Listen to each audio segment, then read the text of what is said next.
Let's face it, flirting can feel like a mystery to most guys. One minute you think it's going well, the next, she's calling you just a friend or ghosting you entirely. The first type is the guy who doesn't flirt at all.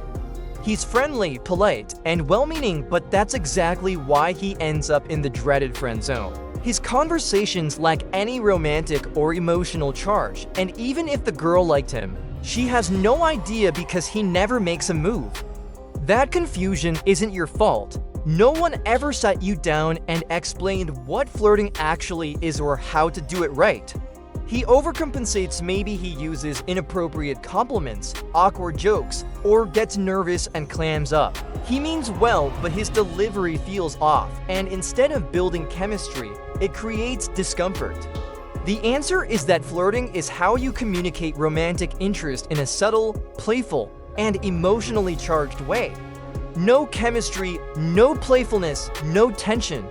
Now compare that to, it's what separates a casual chat from a meaningful connection. Imagine a conversation like this. The truth, flirting isn't a complicated game reserved for charming guys with six-packs and movie star smiles.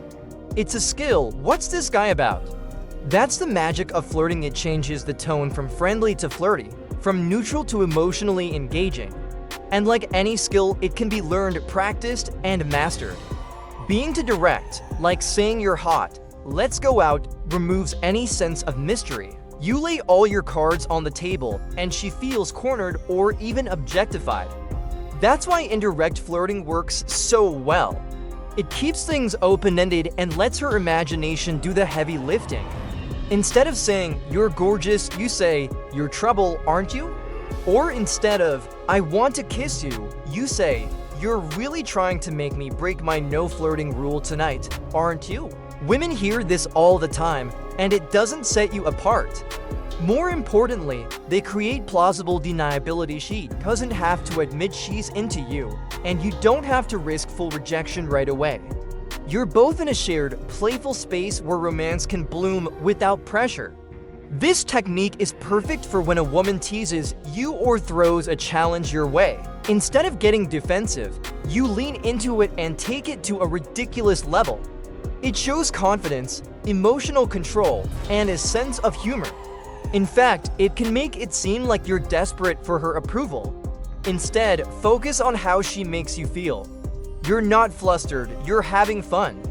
That's the energy. Women are drawn to guys who don't crumble under pressure, but play along with charm and confidence. You tease her like she's into you. You respond like you're used to being hit on. You're playful, but you're not chasing. It's about showing up as someone interesting, confident, and fun to be around and giving them the option to engage. Say things like, "You've got this troublemaker energy, don't you?" Or "You're kind of hard to read, and I like that." These kinds of lines show perception, not just admiration. But what if you were the prize? What if, instead of trying to win her over, you made her feel like she's the one who's lucky to get your attention? On the flip side, being too vague is just as bad. If your conversation sounds like a polite interview, she never even know you're interested. In this video, I'm going to walk you through a step-by-step guide to flirting, not in a creepy, manipulative way. For example, if a girl says, "I love sports bras," the wrong response is, "You'd look amazing in one," that's too forward. A better response, "Really? I didn't know girls with dangerous energy were into sports bras." It's light, teasing, and open to playful back and forth. You're not handing her a compliment on a silver platter, you're giving her a fun challenge to respond to, but in a confident, respectful, and fun way that naturally builds attraction. By the end of this, you lines understand why flirting isn't about cheesy lines or pretending to be someone. You're not about understanding how to connect. Before we get into techniques, let's talk about the 3 types of men when it comes to flirting. The second type is the one who tries to flirt but doesn't know how. Then there's the third type, the guy who knows how to flirt. He's relaxed, confident, fun, and knows how to playfully suggest interest without being overbearing. He doesn't beg for attention, he creates moments. And here's the best part: you can become that third guy even if you've never flirted successfully in your life. Now let's answer a simple but important question: why flirt at all? Why not just be straightforward and tell someone you're interested? Guy, where are you from? Girl, Melbourne. Guy, oh, cool. Isn't that the place with all the deadly animals? Nothing wrong with that, but it's 100% platonic. It could be two friends, colleagues, or strangers talking in line. Girl, I'm from Melbourne. Guy, Melbourne. Wow, you look way too peaceful to have survived all those wild animals. Same question, same info, but this time, there's a spark. There's a light tease, and it makes her think, So why are most guys so bad at flirting? The biggest reason is they're either too direct or too vague. The best flirting lives in the middle, subtle, suggestive, playful. It hints at attraction without demanding anything. It creates a sense of mystery. Another common mistake is complimenting her looks too early or too often. Great flirting isn't about performance, it's about creating moments of tension and curiosity. These statements imply attraction without declaring it. They invite her to play along. Remember, flirting isn't about convincing someone to like you. Now let's talk about one of my favorite flirting tools: agree and amplify. For example, girl, do you say that to all the girls? Guy, only the ones who look like they could ruin my life. Or, girl, how many girls have you flirted with today? Guy, I lost count at breakfast. You're not just dodging the challenge, you're turning it into a moment of connection. Lastly, let's flip the usual narrative. Most guys approach flirting like they're chasing something valuable. This doesn't mean being arrogant or fake. It means holding yourself with the quiet confidence of someone who knows his worth. For example, girl, wanna grab another drink? Guy, I see what you were doing trying to get me tipsy, so I spill my secrets. Smooth move, it's fun, it's cheeky, and it makes her chase you back. Now that you've got the basics down, let's level up your flirting game with a technique that creates real emotional tension: push-pull flirting. This method works by blending to opposite forces, attraction and distance. You give her a little taste of connection, and then you pull it back just enough to make her want more. It's like a fun little roller coaster, and trust me, it works because it mimics the natural rhythm of emotional chemistry. Let me give you an example. You say something like, "You're actually pretty cool. Kind of like my annoying little sister." Boom, you've just given her a compliment and then playfully taken it back. That tension keeps her engaged. Or try, "You're trouble, but the fun kind. I probably shouldn't talk to you, but here I am." You're letting her know you're interested, but also that you have standards. You're not desperate, you're challenging. That's magnetic. Just be careful to keep the tone light and fun, never mean or insulting. You're letting her know there's more to discover and she be intrigued. You're not being vulgar, you're sparking curiosity.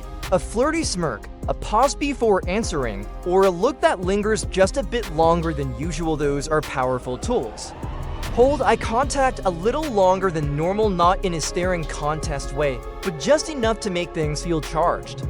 Avoid fidgeting. Confident people take up space and move slowly. Nervous energy translates to weak energy. A brief touch on the arm when making a joke, or guiding her gently through a crowd. These are tiny signals that say, "I'm comfortable with touch," without being aggressive. But what if you flipped the script and gave her the experience of chasing you? Always read her body language to make sure she's reciprocating. Flirting is a two-way street. Look at her when you speak, and more importantly, hold your gaze when she talks. That shows presence and confidence. Push-pull works when it feels like a playful dance, not a put-down. At least wait until dessert. This is when you pretend to be the innocent one, while she's the seductive troublemaker. It's disarming, funny, and makes her feel in control, which actually makes her more attracted to you. Let's talk about something most guys screw up: sexual tension. It's the unspoken spark between two people that makes things exciting. You can do this with humor and confidence. Let's say she asks, "What are you doing later?" Instead of answering directly, say, classic move, you're showing that you're not intimidated. You can keep up, and you're enjoying the moment. More importantly, you're giving her space to step into her playful side, which deepens connection. But here's the thing, sexual tension isn't created by being crude or overt. Or if she leans in to touch your arm, say, the end is just as important as the beginning. You want to leave her thinking about you after you've gone. I feel like if we hang out again, I might regret it in a good way. It's created through subtlety, implication, and confident presence. Think of it like this. When you say something suggestive but not explicit, it gives her brain room to play. For example, if she compliments your cooking and says, "Wow, you're good at this," you can hold eye contact for just a second and say, "When you do it right." That way, when she thinks back on the moment, it stands out. It's about authentic confidence, playful curiosity, and a willingness to take small emotional risks. Don't be afraid to tease, challenge, and laugh with her. Treat it like an adventure, not a performance. And people are always drawn back to experiences that stand out. You're signaling that you are used to attention and that she is not the only one with options. The secret here is tone. It has to be fun, cheeky, and never mocking. When you flirt with confidence, respect, and presence, you become magnetic. Not just because of what you say, but because of how you make her feel around you. Think of it as letting her know she's attractive, but you're the prize too. I'm good at a lot of things, but that's a conversation for later. Link is in the description. Boom, suggestive, mysterious, and smooth. This is how you build sexual tension without making her uncomfortable. You're inviting, not pressuring. And that distinction is everything. Now let's move beyond words. Flirting is 70% nonverbal. Your body language, eye contact, and physical presence speak louder than anything you say. First, let's talk eye contact. Don't overdo it, but don't shy away either. Next, your posture. Stand tall, shoulders relaxed, chest open. And if the moment feels right, light physical touch in a respectful way can amplify chemistry. Most guys chase, they compliment, initiate, plan, and follow up. Here's how. Frame the interaction as if she's the one interested in you.